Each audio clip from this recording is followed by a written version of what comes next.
Hey there, this is Mike Durr, and let's just go right here. Let's see what happens.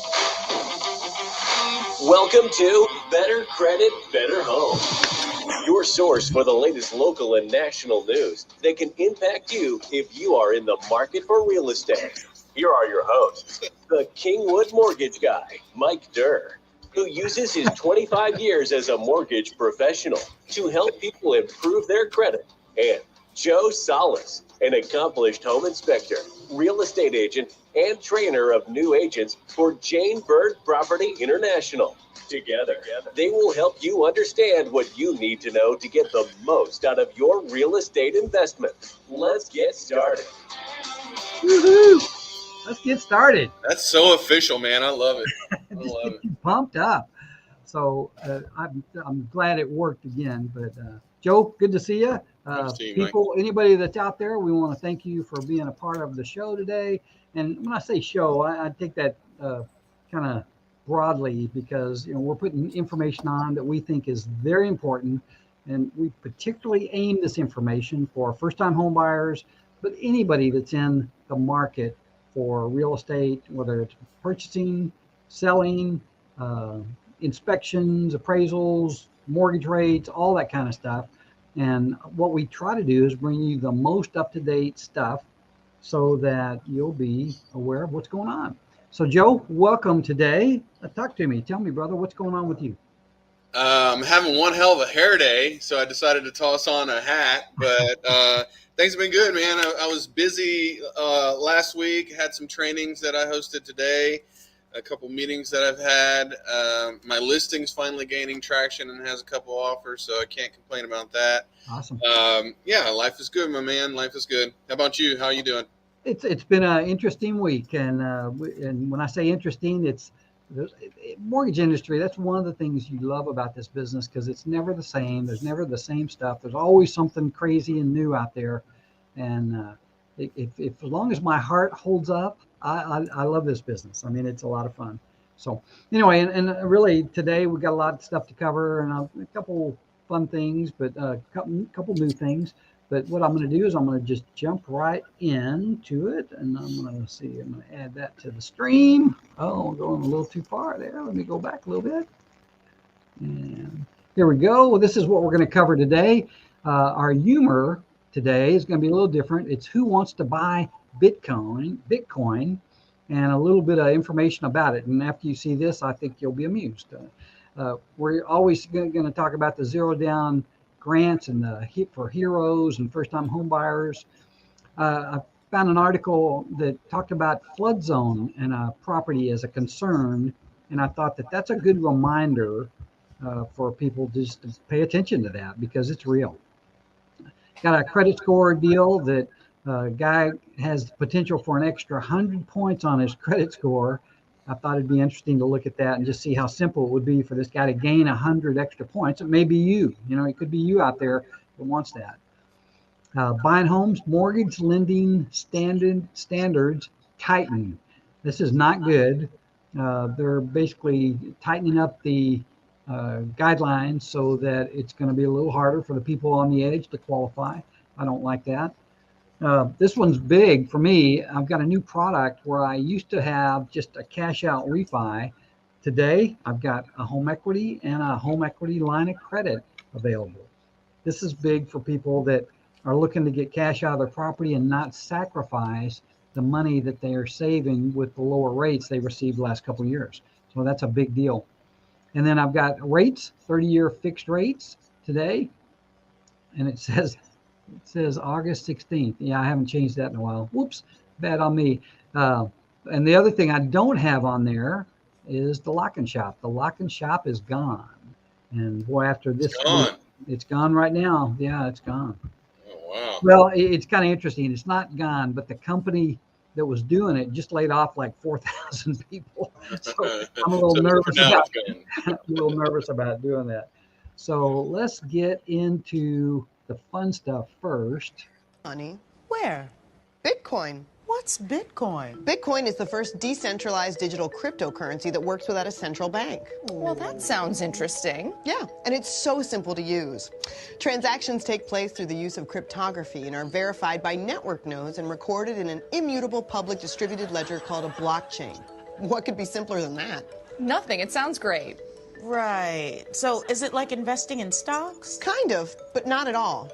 Well, I'm on board. Really? Because I have so many more questions. Not me. Where can I get one of these Bitcoins? Can I buy one at my local bank? Of course not. What a dumb question. Thought it was valid. No, it was dumb. Bitcoins aren't like regular currency. They're mined. In a physical mine, like gold? That's ridiculous.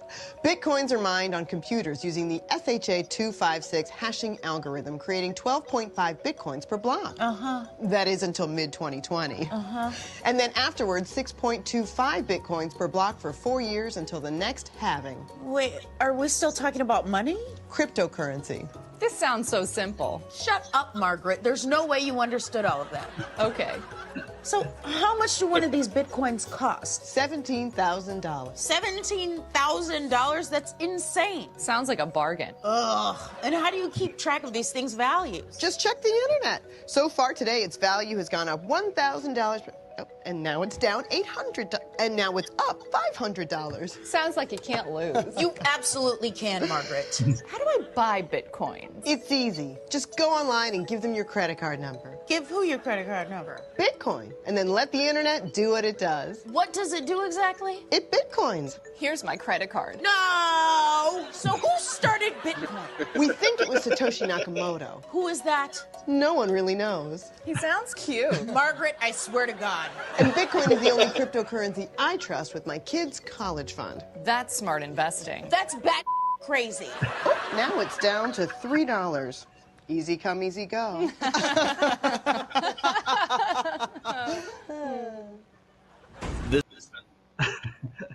The last part of it says it's this message from the stock market, the old-fashioned way to trade, or old-fashioned way to gamble, I think.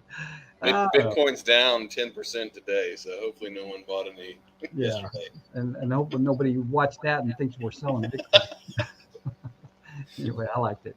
All right, let's see what we got. That slide. It didn't work there, so I had to move on. Okay, so I can't get the headline to work on this thing, but this headline says no down payment, 0 down payment, and for first timers. And it's what it says because that's what I put in there, but it doesn't show up. So who qualifies for 0 down first time home buyers? This still is a valid FHA loan program. And first time home buyers, that means the way they define first time home buyer is somebody that has not been in a mortgage for the last 3 years, qualifies. Or if you did have a home in the last 3 years, but you were a school district employee, a medical worker, a policeman, or a fireman, or a military person, or a public servant, then you also qualify for 0 down on this FHA program. It's a great program. Joe, I think I mentioned it before, it does come at a cost, so just be aware of that. There is an increase in the interest rates, but that basically is what's paying for the no down payment. As long as you're aware of that. And flood zone, are you paying attention? So this article came from I forget where I got it. I got this in one of the real estate things, but there's normally what we do is when we do a mortgage loan, one of the first things we do is we check to see if it's in a flood zone. Usually from a realtor standpoint on the MLS, it's listed as in the flood zone. Isn't it, Joe? It's not on the main page of the listing information for the realtor, but we do have access to the flood maps, and there is a tab that we can click on to see whether or not it's in the flood zone. And that's actually part of what I do as a fiduciary duty for my clients looking at homes. So I'll let them know. But this article was talking about, are you paying attention? Or a lot of the buyers disregarding this information. And so what this entity came out with, it's called First Streets Scores. And it's called, the report is a flood factor. And basically it says on a scale of 1 to 10, 1 being minimal, 2 being minor, 3 to 4 being moderate, 5 to 6 being major, 7 to 8 being severe, or 9 to 10 extreme. And the big question after they were first released was whether that would have any effect on the market. It seemed like it was a Redfin article, if I remember right. And the list on the right side here, which I can barely see, there it is a list of the top 10 metros where home shoppers were most likely to click on flood risk data. The crazy type is it's on Cape Coral, Florida, being the number one. It was only 8.5% of the time that Redfin users clicked on the flood risk section in listings. Now that was the highest. So less than 10% of the people even looked at it. They were so enamored with living near the water in Cape Coral, Florida, or just Houston in general, 8.1%. And what these represent are entities or cities that are likely to have flooded in the area. Now that doesn't mean everybody. And one of the pictures I saw online with this was crazy.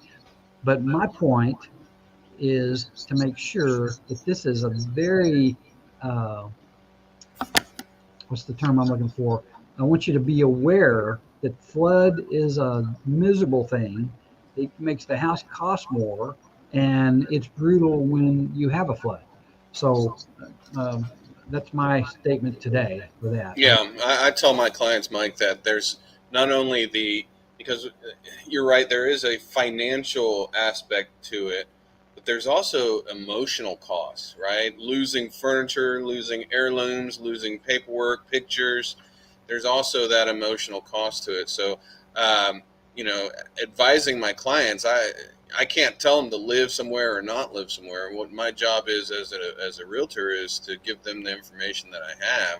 So that's one of the things that I make sure they're aware of.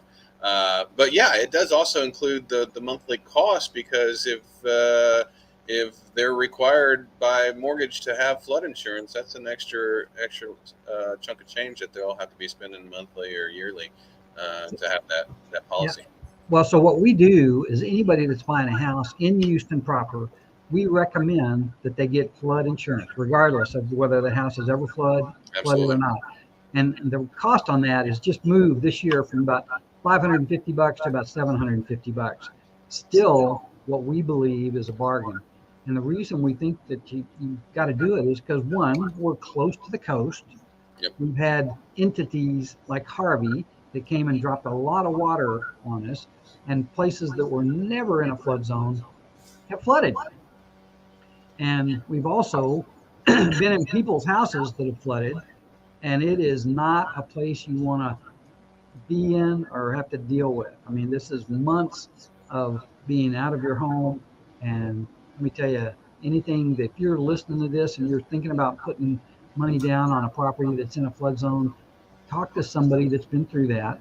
I'm not saying it's the right or wrong thing to do. I'm just saying, just go in there with both eyes open. It's a big deal. Okay. I'm sure you concur with that. Absolutely. All right. So this section is the better credit part, and my headline says, 100 points to your FICO. And on this one, this is a report that I pulled recently, maybe today, as a matter of fact. And if you look at this, you can see the guy's credit scores are between 624 and 633. His middle score is actually 627. But just below there, on the Experian, he has a potential of 107 points. On TransUnion, potential of 89 points. And on Equifax, a potential of 87 points. Now that's big. And so you go, wow, why wouldn't anybody, what's he not doing that he's got this potential for points, but he's not getting those points? And the first thing is, why would you want those points? Why would you want your credit score to be higher, Joe? You have better rates. You have much better rates. It means you can buy more house and shoot your payments lower. I mean, there's just no reason not to do that. So I go over here, and I'm not sure if this is big enough for you to read this, but what the numbers indicate is he's got 3 credit cards. I've kind of blocked out the credit card information here. But on this first one, he's got, if I'm not mistaken, I think it's like a $1,500 limit, and he's got almost $1,400 of it used or his balance. So his limit's 1,500, and he's got a balance that's about 90% of what his limit is. Credit card companies don't like that, or the scoring mechanism, the algorithm doesn't like that. And all three of these accounts are the same. I think this last one down here is just a $500 credit limit, but he owes $513. So he's actually 105 or 10% over on that. And the good news is if this guy wanted to, he could pay these credit cards down to anywhere between 10 and 30% of the limit. Probably the total cost of this is maybe $2,000, and his scores would go up, and he'd be sneaking around the 700s. Let me tell you, 700s mean that you now can get a conventional loan, that you can get a Rockstar FHA loan, and it's just good, makes good sense to do that. So anyway, if you have any questions about that kind of stuff, if you're wondering what your credit score is, or if you think you're on the edge, or if you use one of the apps, I'm going to put in my plug for the MyFICO app program, which I think is the best one. I don't deal with any of the other credit bureaus that Experian has, that Equifax has, that TransUnion has. MyFICO is the one to use. It's going to give you the most accurate information, and I don't get anything from them for saying that. I just believe it. Okay, so that is that. This is my information on credit. And yeah, just to interject a little personal story, Mike. You know, we were talking about I wanted to buy that property for my dad, so I'm gonna have to get a little bit of financing. Unfortunately, you don't do land loans, but so I started taking a look at my credit. Not to get too personal or whatever, but I was in the low 7s, and I started looking at what could I do to affect that. And I saw one of my credit cards had a higher balance than the 30% that we talked about. Right. I had the money to pay it down, so guess what I did? I paid it down, and now I'm at 795. Nice. So that's actually the highest I've ever had my credit score.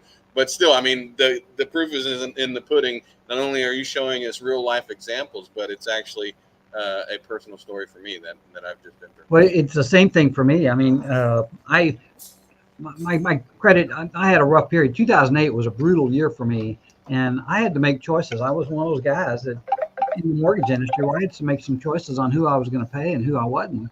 And when you do that, your credit score goes down. And it took a handful of years to get that score back up.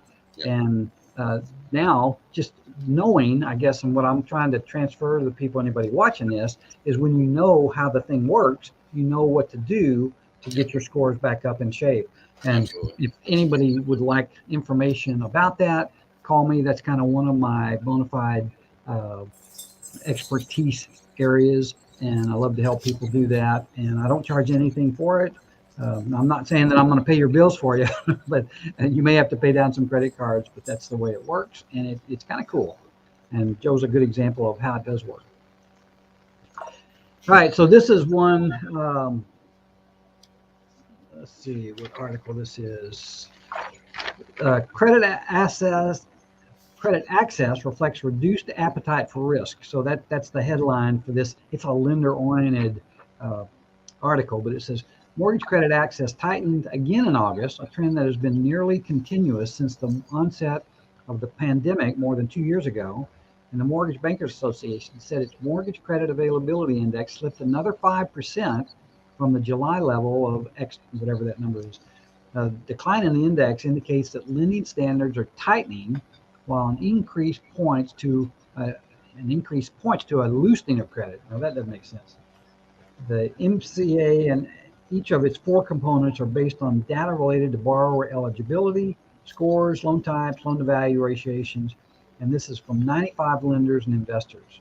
So just be aware that when you hear that the basic underwriting guidelines are tightening, what does that tell you, Joe? Better work with somebody that knows what the hell they're doing. Yeah. that's what it tells me. Well, and the point on that is that there are loans that we do that are on the edge. Yep. I mean, there are some that are close to not qualifying, but they do qualify just by the skin of their teeth. Unfortunately, what happens is when these lenders go in and adopt these new tighter guidelines, it doesn't. It's not like the whole industry just says, "I'm going to do it. I'm going to tighten my guidelines." One lender does it, and then another lender does it, and then they kind of fall like dominoes. But it could be over a time span of about 3 months. So knowing which lenders are going to get through and not, it makes a difference on who gets qualified and not. And so what we try to do is we try to get the information as soon as we possibly can, and get it up there and get it through the Fannie Mae or Freddie Mac guideline underwriting engine so that we can make these things work. But it's one more issue that is out there right now, that if you're on the edge, you need to save more money. You need to get your credit score up as high as you possibly can so that you can not be affected by these type of things that are going on. Joe, tell me about the things that you were talking about right before we got on. Oh, the pre-listing inspections. Yeah, let's talk about that. So, everybody, or most everybody knows, because, we deal with buyers that do inspections, and that's part of the process, I guess, for, a normal process is that you execute as a buyer, and as a buyer's agent, we execute a contract. We finally get one accepted. There's an option period that's at the front end of the deal. And during that time, you, as a buyer, have your inspections. Very seldomly, it's getting more prevalent, but very seldomly does an agent suggest, or does a seller want to have a pre-listing inspection. And it is the same exact standards of practice and same exact inspection that me as an inspector would do for a buyer, but a seller is calling me to find out what the general condition of their house is at the time of them marketing their house and putting it on the market. It is a super valuable tool for sellers. And, I have this deal going on, or this listing going on, where that's come into play. There was several questions that a buyer had that I was able to answer as a listing agent. I didn't do the inspection. I'm listing the home. As a listing agent, I was able to answer correctly and completely, knowing that that information was provided in the inspection report. Also, in my opinion, the pre-listing inspection protects the seller, because now they know the condition of their home, so they can accurately and completely fill in the seller's disclosure. Plus, I think it does have some value to a seller other than just getting the information correct. When it comes to accepting offers or receiving offers from potential buyers out there, the buyer knows what they're putting their offer in on, because we've provided them that information. Even if the buyer has their own inspection, most likely, because us as inspectors operate on the same standards of practice, most likely that inspection that the buyer has is going to match, for the most part, what the seller's inspector had found. If that is the case, then the seller has a little bit more power than they normally have, getting hit blindsided if they didn't know that those conditions existed. So I'm a firm believer in the value of a pre-listing inspection, not only because I do them, but also because I have and suggest to my clients to do them when they are listing their home, and it comes in handy for sure. What's the biggest reason that they don't do that? I can't speak for sellers, because ultimately it's their decision. But if I had to put a reason on it, most sellers don't want to know what they don't know. But again, a buyer is going to look at it as an investment. They're spending upwards of $500,000, $250,000, $1 million to buy a home. Yes, they are going to do their due diligence and have an inspection. If a seller did that inspection prior to, it gives them the opportunity to correct things that are low-hanging fruits. It gives them the opportunity to disclose things that they don't want to correct, if that's the case. And the buyer is offering based on the knowledge that they have that was provided through that inspection report. So, I think the biggest thing, Mike, is the seller doesn't necessarily want to go through the expense of paying for the inspection because it's not free, and also fixing things once the inspector does come back and say there may be deficiencies or there are identified deficiencies at the property. But sellers, I think, have a misconception of that, which in my opinion, there doesn't necessarily have to be corrections. The corrections will make the property more marketable because you can say that as the seller, we identified these problems and we've fixed them. But there's no verbiage that says that you have to fix it. The verbiage is disclose what you know as to the condition of the property. If you've done your due diligence as a seller to hire an inspector to disclose that, then you truly are selling the property as is, even if the buyer has their inspector and the inspection done. Again, most likely they're going to be rather similar. So I don't think there's ever a good excuse for a seller not to have a pre-listing inspection. So I've even offered to not do the inspections, but pay for the inspections on the front side to have my seller reimburse me at closing because I'm that confident on the value of that inspection. Well, I'll give you my cut on it and why I think it's valuable, big time valuable. Is first, it gives you insight. Like I sold a rent house recently, and I hadn't lived there ever, right? But I had you do the inspection because one, I knew what was going to come up, and it was going to help me sell it if I was able to handle any of those issues prior to. And I got the opportunity to make a decision on which ones I wanted to not do and do. Also, I had the opportunity to hand over that inspection to the potential buyer and say, look, I fixed this, and this I didn't worry about. Now they have the opportunity to get an inspection if they want to or not. In that case, I'm not counting on them getting a different inspection, but you're right. The inspection they did on that property came back exactly, well, not exactly, but I mean, 99% of it was the same stuff.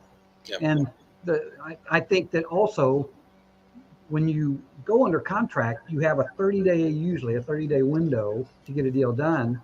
And if you address those issues prior to, that becomes a lot less stressful process. So I just can't imagine. And, the money is, you save money when you do. Sellers actually end up with more money in their pocket, in my opinion, if they do the pre-listing inspection. So we both agree on that. So anyway, so I appreciate you bringing that up. I think it's important also. And so that's what I think. I'm not changing it.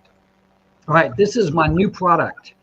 3 ways to get money out of your home. If you've got a home, here's a good example of people. We've got anybody that's been in the home for 3 to 5 years that's got equity. Okay, you've got equity now. Now, the used to be the only way I could help you get it out was to do a cash out refinance. And that's a bad idea right now because interest rates are not as good as they were when you got your house, when you bought your house. So now I couldn't offer these before.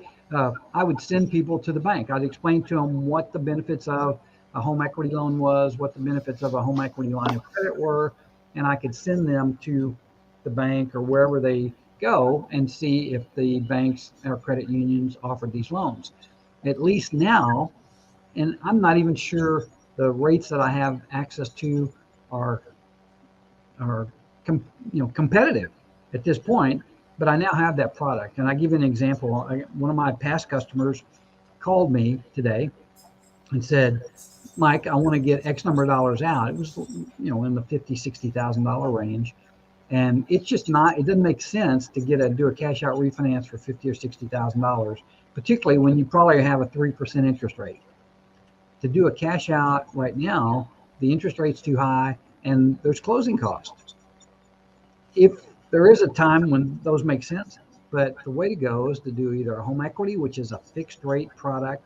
You get 15, 20 years, 5 years, 10 years, one of those, or you get a home equity line of credit, which is like having a credit card of $60,000 of equity in it that you can use and pay off as you like.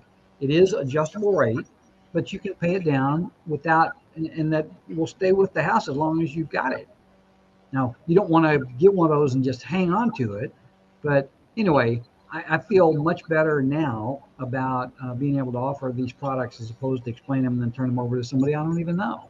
Yeah. So anyway, for those out there that are thinking about improving their house or having a medical procedure or just doing anything that you might want to do with the cash, sending your kids, nah, maybe not the syndicate. Anyway, call me if you have any of those ideas. All right.